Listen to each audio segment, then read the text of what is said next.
Mereka di penjara Rum? Ya, seperti itu. Aku mendengar mereka di penjara semua dan mendapatkan hukuman yang setimpal karena ternyata ada korban yang ditanam di bawah kamar tidur Tuan dan Nyonya. Oh, syukurlah. Alhamdulillah. Mereka mendapatkan balasannya. Aku ikut tersenyum ketika Sriati tersenyum dan mengangguk. Terus Rum, kamu setelah itu kerja di mana? Dapat uang enggak dari mereka? Boro-boro dapat uang Sri. Selamat saja alhamdulillah. Malah ada yang bekerja lebih lama 2 tahun tidak pernah digaji sepeser pun. Katanya sudah syukur majikan mau nampung memberi makan baju dan tempat tidur daripada jadi gelandangan di pinggir jalan. Hah, Sriati kesal, aku kembali tersenyum. Pas di kantor polisi ada anggota yang baik, katanya dia kenal dengan penyalur art yang legal. Kita ditanya satu persatu tapi hanya 4 orang yang mau bekerja kembali termasuk aku, selebihnya mereka memilih pulang kampung. Oh, alhamdulillah Rum. Iya Sri. Dari situ aku bekerja pada seorang wanita yang sudah sepuh usianya tapi masih terlihat cantik. Ia tinggal bersama anak bungsunya, tugasku hanya memasak saja. Orangnya welcome dan baik hati.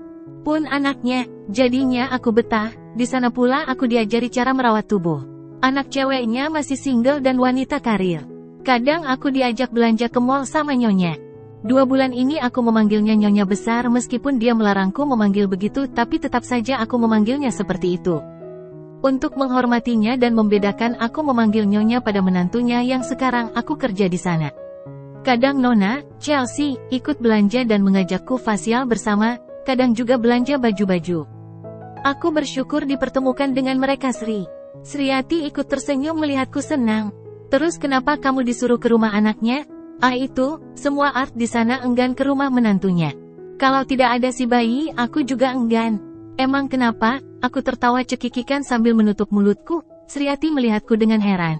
Itu, ternyata Nyonya Esti itu adalah teman mereka yang dulunya sama-sama art di rumah Nyonya besar. Dia berhasil memikat tuan muda, suaminya, dan akhirnya menikah. Tapi setelah pindah ke rumahnya sendiri dia tidak mau ngapa-ngapain, maunya main perintah sana-sini. Pikirku sih wajar ya Sri, Sriati mengangguk, tapi tingkahnya seperti OKB. Contoh art harus menunduk hormat jika ia lewat, apalagi pada suaminya, ia takut suaminya melirik teman artnya. Juga tidak boleh membantah sedikit pun. Harus disiplin, tapi kan wajar Rum. Iya wajar sih, memang dia bosnya, tapi kan para art yang di rumah Nyonya besar saja tidak seperti itu. Mereka bebas tidak dikekang tapi tetap disiplin dengan pekerjaannya. Makanya akhirnya Nyonya besar memintaku agar aku saja yang mau menemani menantunya. Terpaksa aku setuju. Aku juga belum mengenal suami istri tersebut setelah aku pindah ke rumah Nyonya besar. Aku tersenyum senang. Disinilah sekarang aku, di depanmu. Alhamdulillah sekarang kehidupanku sudah lebih baik dari sebelumnya. Terus tiap bulan kamu facial Rum? Abis dong gajimu, kok wajahmu glowing banget, kayaknya melebihi waktu SMA deh. Aku saja hampir pangling pertama kali bertemu denganmu. Ah kamu Sri, tahu aja.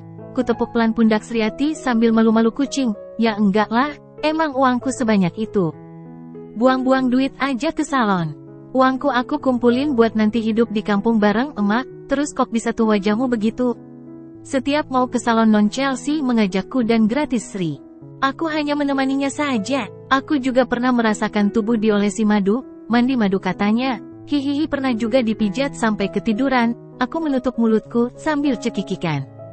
Bulan kemarin juga dia mendatangi rumah kakaknya dan mengajak pijat kembali. Wah, Rum, aku jadi ngiri padamu.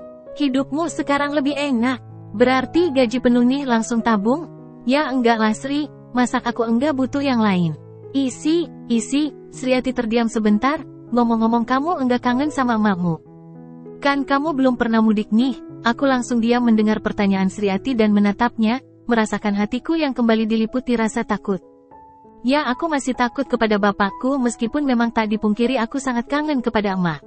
Rum, maaf, sepertinya emakmu juga kangen, dulu pas aku ketemu sama beliau ia bertanya padaku. Apakah aku pernah bertemu denganmu? Terus? Ya aku jawab enggak lah. Aku juga enggak tahu kalau kamu ke kota. Dan emakmu menunduk sedih. Aku ikut menunduk dan memejamkan mata ini, mengingat wajah emak sebisa mungkin. Rum, jangan sedih. Nanti kalau aku pulang, aku mampir ke rumahmu. Jangan, nanti bapak bisa tahu. Tenang Rum, aku ngerti kok dan enggak bakalan bilang ke bapakmu kalau aku ketemu sama kamu. Ngomong ke emakmu juga aku pasti sembunyi-sembunyi. Hatiku lega mendengar jawaban Sriati.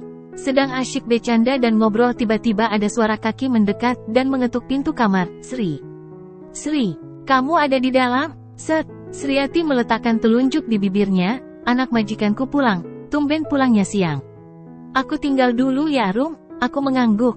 Sriati berjalan ke pintu dan membuka pintunya sedikit, lalu ia keluar dan menutup pintunya. Ada apa Dan? Kudengar mereka berbincang di depan pintu. Kok rumah sepi? Papa sama mama kemana? Terus temanmu yang lain kemana? Iya Dan, semua pada keluar.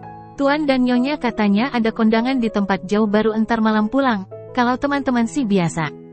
Refreshing Dan, kamu kok di rumah?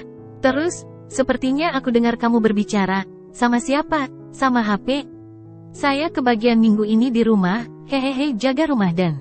Itu sama teman dari RT 10. Enggak apa-apa kan Dan teman saya main? Ya, enggak apa-apa, tapi jangan lupa, apa Dan? Sudah masak belum? Beres Dan. Oke kalau begitu, aku mau makan. Tadi enggak sempat makan langsung pulang ke sini. Mau saya siapkan Dan? Enggak usah, saya bisa sendiri. Baik Dan, saya permisi masuk ke kamar kembali. Pintu dibuka dan aku menunggu dengan cemas, takut kalau anak majikan marah. Kamu kenapa Rum? Kok ngelus dada gitu? Hehehehe, kukira akan marah besar padamu Sri. Ya enggak lah, mereka baik kok. Dia baru pulang Sri, hari Minggu kok kerja? Iya baru pulang, tapi pulang dari luar kota. Iya kontraktor Rum. Oh kontraktor? Aku manggut-manggut tapi aku kurang paham dengan kontraktor, setahuku kontraktor banyak duit. Itu saja soalnya kekasih Nona Chelsea bekerja sebagai kontraktor juga. Sampai sore aku main di tempat Sriati, akhirnya aku pamit pulang. Baru kali ini aku main keluar sendirian, biasanya hari Minggu aku habiskan di rumah saja, kadang baca buku. Kadang juga baca artikel di internet. Hari Jumat pagi ada acara di masjid jam 8, Nyonya Esti sudah berdandan. Dengan baju gamis yang baru saja beli ia terlihat sangat cantik. Tadinya ia menyuruhku tetap di rumah. Acara pengajian yang dilaksanakan di lingkungan RW 20 itu diadakan setiap 2 minggu sekali.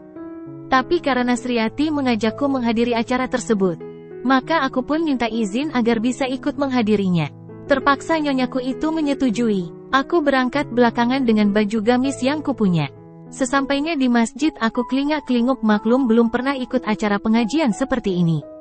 Akhirnya aku buka ponselku dan menghubungi Sriati, belum ada jawaban dari Sriati. Terdengar ada suara. Mbak, apakah saya mengenal Anda?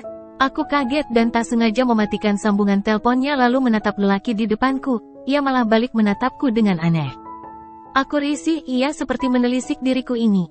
Ah, apa maunya? Aku bergidik nyeri. Bersambung.